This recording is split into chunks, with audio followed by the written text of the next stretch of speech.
ચાલો મિત્રો, આજે હું આવી ગયો છું દાળિયા, એટલે કે કપાસમાં પાણી વાળવા. મોટર ચાલુ કરવા માટે આપણે વાડીએ જવાનું છે.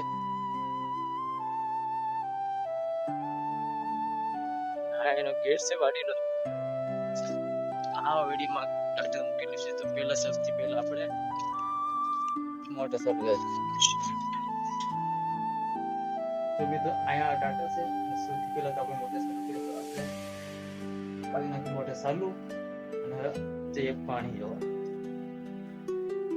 અને આ પડાની અંદર સામે એક મંદિર છે.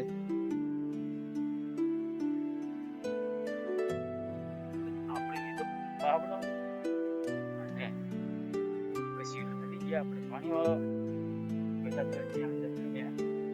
પાણી ગયા અને તે જોવા જઈએ.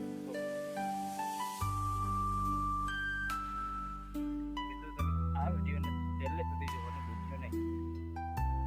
પેલા આપણે તો નીકળી ગયા છે, જે કઈ આવ્યું નથી પાણી અહીંયા.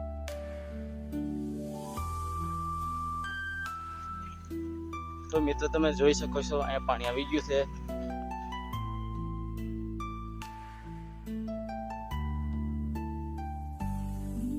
અને આ બાજુ તો હજી પાવાનું બાકી છે. હવે આ પાછળ જે અહીંથી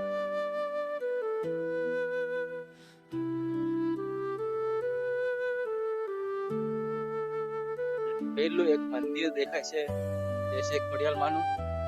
અને એ મંદિરમાં પછી તમને બતાવું. આ વિડીયોની અંદર બન્યા રહો અને મંદિર પણ તમને બતાવીશ. તો આપણે પહેલા જવાનું છે આખો વાળવા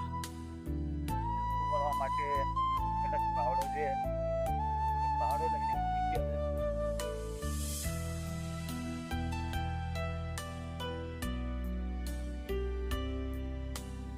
આજે તડકો થોડોક ઓછો લાગે છે, કારણ કે આજે વાદળા છે. વાદળા કે બધા કાંટા છે, એટલે તડકો એટલો બધો લાગતો નથી. એ સામે પોપો આવ્યું છે, એટલે થોડાક વાર પછી વાળી લઈશ. આલું પાઈ દીધું છે અને આ બાજુ હજી બાકી છે પાવાનું. ચાલો મિત્રો, આપણે જઈએ છીએ મંદિર જોવા. મંદિરની અંદર પણ તમને બતાવીશ માતાજી. ચલો આપણે સીધા પડ્યા, નાકો વાળી દીધું અને આપણે મંદિર જોવા પડી ગયા છે.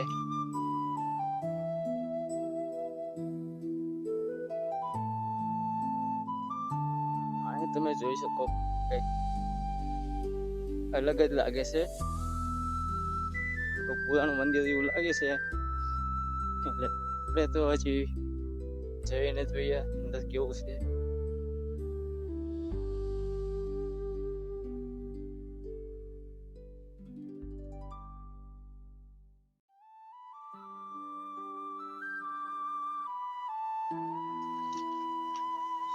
ફાઇનલી મિત્રો આપણે આવી ગયા છે મંદિરની પાસે.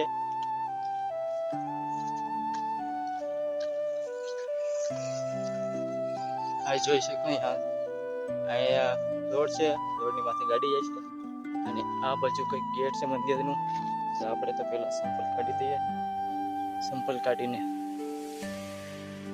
મંદિર આ જોઈ શકો છો મિત્રો તમે. આ મંદિરની અંદર ખોડિયારમાંનું ફોટો પણ લાગેલું છે, અને આ કઈક મૂર્તિ કંઈક છે.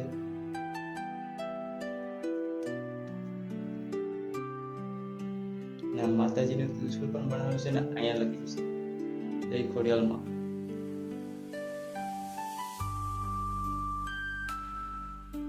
તો મિત્રો આ મંદિર કઈક આ ટાઈપનું દેખાય છે, અને માથે એક ધજા લાગેલી છે.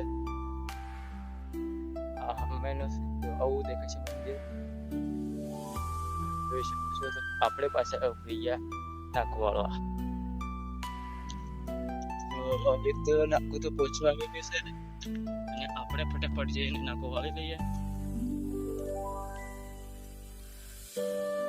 જો તમે ખેડૂત મિત્ર હોય તો આ વિડીયોને લાઈક કરજો, સબસ્ક્રાઈબ કરજો અને કમેન્ટમાં બતાવજો કે તમે ક્યાંથી જોવો છો.